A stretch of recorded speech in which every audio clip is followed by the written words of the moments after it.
नमस्कार साथियों, स्वागत है आप सभी का मेरे चैनल सिर्फ आईएएस में। और दोस्तों, देश दुनिया के अंदर एक नई बीमारी का जन्म हो गया है। अब ये है इबोला। क्या इबोला अभी की बीमारी? नहीं दोस्तों, पहली बार तो ये 1976 में लॉन्च हुई थी। पर आज के टाइम पे चर्चा में इस वजह से है क्योंकि इसका नया वेरिएंट जो आया है, जिसकी कोई वैक्सीन नहीं है, उसका मरने का रेट बहुत ज्यादा है। और अब भारत के अंदर भी एडवाइजरी करी गई है जारी कि भैया बाहर से अगर तुम आ रहे हो तो भैया ध्यान रखो, देश में ना फैला दो। चर्चा में इसलिए बनता है क्योंकि इंडिया अफ्रीका का सबमिट भी कैंसिल करा गया है। इस लेक्चर के अंदर हम जानेंगे इबोला वायरस क्या है, कोविड 19 के कंपैरिजन में इसके सिम्टम्स क्या है, क्या ज्यादा खतरनाक क्यों है, क्या इसका इंक्यूबेशन पीरियड है, कहाँ से निकला है, सारी डिटेल आइए डिटेल से दोस्तों चर्चा करते हैं। कहानी आप देख सकते हो, डब्ल्यूएचओ भी अब हरकत में आ गया है कि इस वैक्सीन को बनने में लगेगा अभी 6 से 9 महीना। तो क्या है वजह? हर तरफ देख सकते हैं आप, 600 से ज्यादा सस्पेक्ट केसेस हैं, 140 के आसपास मौतें हो गई हैं। और ये वायरस निकल के आ रहा है 3 जगह से, मेनली युगांडा, साउथ सुडान और कॉन्गो। आप यहाँ पे देख सकते हो, ये अफ्रीकन कंट्रीज हैं। साउथ सुडान का ये एरिया हो गया, तो आप कॉन्गो और युगांडा में मेन इसको पाओगे जो पाओगे। इसलिए अभी न्यूज में फिर से है क्योंकि इसका आउटब्रेक जो है वो फैल रहा है और उन लोग जो यहाँ से इधर उधर ट्रैवल कर रहे हैं उनको भी लपेटे में ले रहा है। दोस्तों, यहाँ कहानी इस प्रकार की भी है कि ये जो इबोला का नया वाला स्ट्रेन है, जिसका नाम आप यहाँ पे मैं आपको दिखाऊं, बुंदी और बुगियो जो स्ट्रेन है, ये स्ट्रेन बहुत ज्यादा खतरनाक है। इसके अंदर अगर हम रेट बात करें मोर्टालिटी का, तो करीब 25% से 80% तक का है। मतलब इंसान को मिला तो उसके चांसेस 80% तक हैं वो मर जाएगा, क्योंकि इंटरनल ब्लीडिंग एक्सटर्नल ब्लीडिंग तक इसमें एक्सट्रीम केसेस में हो रही है। तो बात तो आम होगी नहीं। आप देख सकते हो, अगर आप कहो कि इबोला कब आया मैम, 1976 में था, तो आज तक क्या इसकी कोई वैक्सीन नहीं बनी? दोस्तों ऐसा नहीं है, इसकी जो जैर स्ट्रेन है उसकी वैक्सीन बनी है, ना कि बूंदी बुगियों की। अब आप कहेंगे कि क्या मामला है भाई, कैसे ये बदलाव, कैसे स्ट्रेन कैसे? दोस्तों, आपने देखा था कि कोविड 19 के टाइम पे भी है ना, सार और इस प्रकार से अलग अलग स्ट्रेन आए थे। बाद में जो आया था एकदम लास्ट में, है ना, उसमें इतना कुछ नहीं था जो खतरनाक हो। अब आप कहेंगे स्ट्रेन कैसे बन जाते हैं? दोस्तों, अलग अलग बंदा, जब अलग अलग व्यक्ति इन्फेक्ट होता है इन वायरसेस से, तो हमारी बॉडी भी अलग अलग लोगों की अलग अलग है। तो कहीं ना कहीं उस वायरस के प्रोटीन, उस वायरस के साथ जब हमारे सेल का म्यूटेशन होता है, तो कभी ऐसा भी हो जाता है कुछ नया, एक नया तरीके का प्रजाति उस वायरस की पैदा हो जाए, जो कि फिर जब उस व्यक्ति से बाहर निकले या किसी और तक फैले तो एक नई प्रजाति को जन्म दे। और वो प्रजाति पहली वाली प्रजाति से बहुत ज्यादा शक्तिशाली भी हो सकती है और कमजोर भी हो सकती है।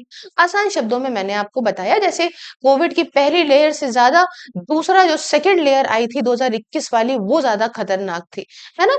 तो इस प्रकार से यहाँ पे भी कहानी कुछ इस प्रकार से है कि इबोला पहले भी आया, उसके स्ट्रेन पहले भी आए, उसका जैर स्ट्रेन जो है उसके लिए तो हमने वैक्सीन बनाई, पर अभी का जो स्ट्रेन है बुंदी बुगियो, इसके लिए कोई वैक्सीन नहीं और ये बहुत डेडली भी है।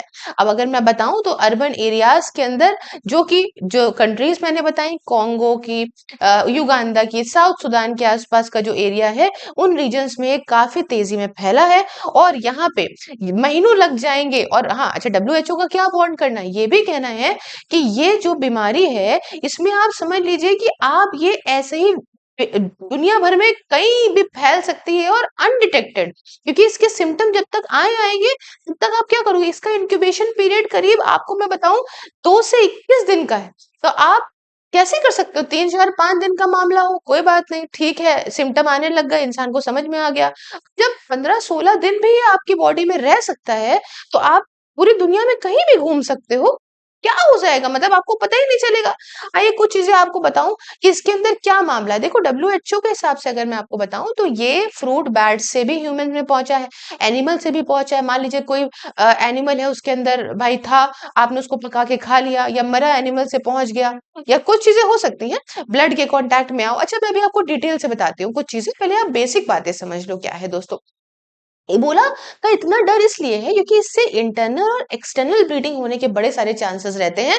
और इसमें क्या होता है ना, आपकी ब्लड वेसल को, आपकी जो ब्लड वेसल्स हैं उनको टारगेट करता है। तो ब्लीडिंग होगी तो आप बुरी तरीके से, क्या आप अंदर शारीरिक तौर पे अंदर से खून बहाओगे, या आप नाक से खून बहाओगे, या आपकी उल्टी होगी, आपकी वॉमिट की उल्टी होगी, तो बहुत सारी चीजें हो सकती हैं। अच्छा, 1976 में हुआ और ज्यादातर ये पार्ट ऑफ अफ्रीका में ही इबोला फैलता है, आपने जब भी सुना होगा। तो अभी तक अगर मैं आपको बताऊं तो इस इबोला की वजह से करीब 13,000 लोगों के आसपास की मौतें हो चुकी हैं 1976 के बाद से।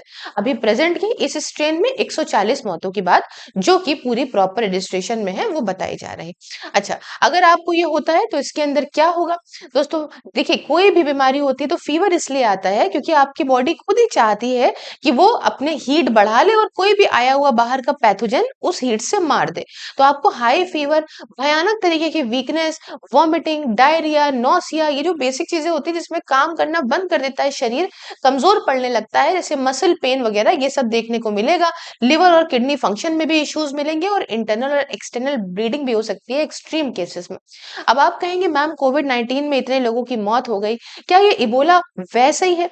ये थोड़ा आपको डिफरेंस बता देती हूँ दोस्तों। कोविड-19 बेसिकली एक रेस्पिरेटरी डिसीज है। रेस्पिरेटरी मतलब मेनली वो आपके लंग को टारगेट करता है, जुकाम, खांसी, इन सब माध्यम से बढ़ता है। और जब लंग टारगेट होती है तो आपका हार्ट भी टारगेट होता है, और ऐसे मल्टी ऑर्गन फेलियर से इंसान मर जाता था, या तो लंग पूरी तरह डैमेज हो गए, कार्डियक अरेस्ट आ गया, इससे मरता था।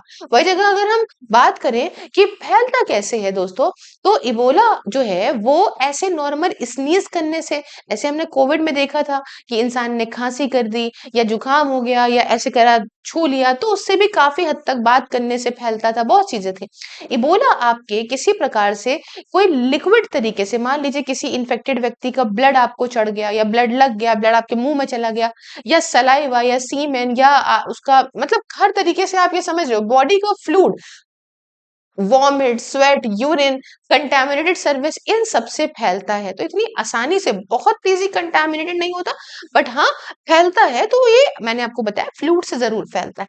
सिम्टम्स की बात करें तो कोविड के सिम्टम्स में हम लोग हफ्नी, बुखार, नौसिया, खांसी, गले में खराश, फटीक है ना, लॉस ऑफ स्मेल वगैरह को देखते थे।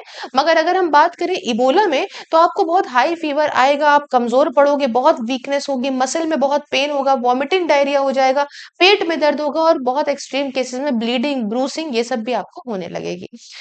अगर कॉम्प्लिकेशन की बात करें, चूंकि ये लंग की प्रॉब्लम है, तो इसमें आप देख सकते हो कि ब्रीदिंग में डिफिकल्टी, बहुत ज्यादा निमोनिया, लंग का डैमेज और हार्ट रिलेटेड प्रॉब्लम्स देखने को मिलती हैं।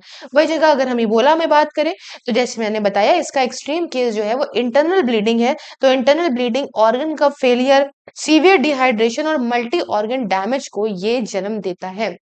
साथियों, आप इसको रोक भी सकते हो। रोकने के लिए आप ज्यादा चिपका चिपकी नहीं करो। देख लो कोई इन्फेक्टेड पर्सन है तो ज्यादा चिपका चिपकी मत बनाओ। हाथ धोना बहुत जरूरी है जिंदगी में। अगर आपको जीवन से हाथ नहीं धोना तो आप वक्त वक्त पे हाथ धोते रहिए, क्योंकि उससे एक बहुत अच्छी चीज ये होती है कि आप जो भी खाते हो अपने हाथ से खाते हो। अगर आप हाथ आपके क्लीन है तो दुनिया भर की बीमारियों से आप बच जाओगे, ना कि सिर्फ ये छोटी मोटी बीमारियां।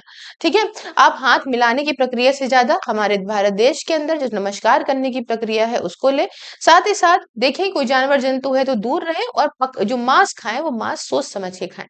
करंट सिचुएशन अगर मैं आपको बताऊं तो डब्ल्यूएचओ के हिसाब से, जैसे मैंने आपको बताया, 600 से ज्यादा सस्पेक्टेड केसेस हैं, 140 से ज्यादा अभी तक मौतें हो चुकी हैं। और केसेस मेनली हम देख रहे हैं कि इन्हीं जगहों पे ईस्टर्न कॉन्गो में है, देखने को मिल रहा है, और इन्फेक्शन युगांडा के अंदर भी देखने को मिले हैं। डब्ल्यूएचओ के चीफ जो है टेड्रोस साहब, इन्होंने कहा कि भैया देखो नंबर्स बढ़ रहे हैं, इसलिए हमें चिंता का विषय है। अभी वैक्सीन आने में 6 से 9 महीने लग जाएंगे, और टेस्टिंग कैपेसिटी जो है हमारे पास अभी इस वायरस को टेस्ट करने की लिमिटेड है। बहुत सारे इन्फेक्शंस बहुत लेट पता चलते हैं, इसलिए भी एक बहुत बड़ा इशू क्रिएट होता है। साथ ही दोस्तों, डब्ल्यूएचओ के रिएक्शन की बात करें तो वर्ल्ड हेल्थ ऑर्गेनाइजेशन ने कहा है, डिक्लेयर कर दिया है इस आउटब्रेक को एक public health emergency of international concern के तौर पे, इसलिए बहुत जरूरी है हाई लेवल ऑफ अलर्ट जारी कर दिया गया है सभी देशों के अंदर इसको लेके। अगर बात करें तो इमरजेंसी फंडिंग भी करीब $4 मिलियन के आसपास की यहाँ पे इसके लिए एलोकेट कर दी गई है। सर्वेलांस और कॉन्टैक्ट ट्रेसिंग टीम्स को भी तैनात कर दिया गया है और वैक्सीन का फटाफट से डेवलपमेंट हो उसके लिए भी ये लोग लगातार लगे हुए हैं। साथ ही साथ इंटरनेशनल लेबोरेटरी टेस्टिंग और डायग्नोस्टिक के साथ भी प्रॉपर कोऑर्डिनेशन चल रहा है। वैक्सीन की दौड़ में अगर बताएं तो दो इस समय आगे चल रही हैं। एक है ऑक्सफोर्ड एस्ट्राजेनिका प्लेटफॉर्म पे और दूसरी एक वैक्सीन जो टेक्नोलॉजी सेम वैसे ही जैसे कि मर्क्स इबोला वैक्सीन की थी उस तरीके की टेक्नोलॉजी को यूज करके भी एक वैक्सीन बनाई जा रही है। लेकिन मैंने जैसे आपको बताया 6 से 9 महीने का वक्त अभी इसमें लगेगा, तो बहुत ज्यादा जरूरत है कि हम इस बारे में ध्यान रखें। दोस्तों आपको बता दूं कि एक यहाँ पे हमारे पास होने वाली थी मतलब एक जो है वो होने वाली थी, हमारी सबमिट होने वाली थी इंडिया अफ्रीका की।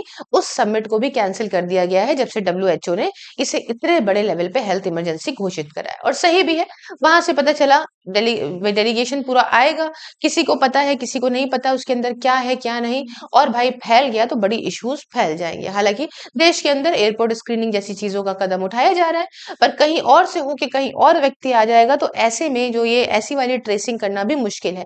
इसलिए हम और आप अपने अपने स्तर पे अगर इसको ट्रेस करें, लोगों से बहुत दूरी बना के चलें और अपने आप पे ध्यान रखें। हालांकि अभी भारत के अंदर कोई कंफर्म केस नहीं है, लेकिन तब भी आगे फ्यूचर में कुछ ना हो जाए, इतने सारे भारतवासी हैं, कहीं ना कहीं से कुछ ना कुछ आ ही जाता है। इसलिए अपना और हमारा ध्यान रखना हम पे खुद पे होता है।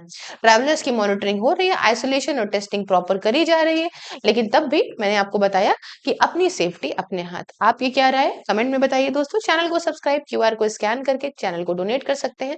साथ ही दोस्तों 99 रुपीज पर मंथ में ज्वाइन कर सकते हैं वर्चुअल लाइब्रेरी, जिसमें आप घर बैठ के जाड़ा गर्मी हो या बरसात किसी भी एग्जाम की तैयारी बहुत डिसिप्लिन तरीके से कर सकते हैं। इसके रिगार्डिंग आप मुझसे बात करिए। व्हाट्सएप का नंबर है 9919785532 और @टेलीग्राम सेल्स जो है वो टेलीग्राम पे बात करिए @सिर्फ IS सेल्स पे। बाकी दोस्तों किसी भी प्रकार की SIP इन्वेस्टमेंट या इंश्योरेंस कराने के लिए इस कॉन्टैक्ट नंबर पे बात करके मेरा कोड सिर्फ IS बताने पे आपको मिलेगा 20% तक का डिस्काउंट। साथियों सभी सोशल मीडिया के लिंक इंक्लूडिंग व्हाट्सएप डिस्क्रिप्शन में है, हर जगह फॉलो करिए और ज्वाइन करिए मेंबरशिप को फॉर इंजॉइंग पर्क्स। मिलती हूँ नेक्स्ट वीडियो में किसी नए और इंटरेस्टिंग टॉपिक के साथ, तब तक के लिए जय हिंद, जय भारत।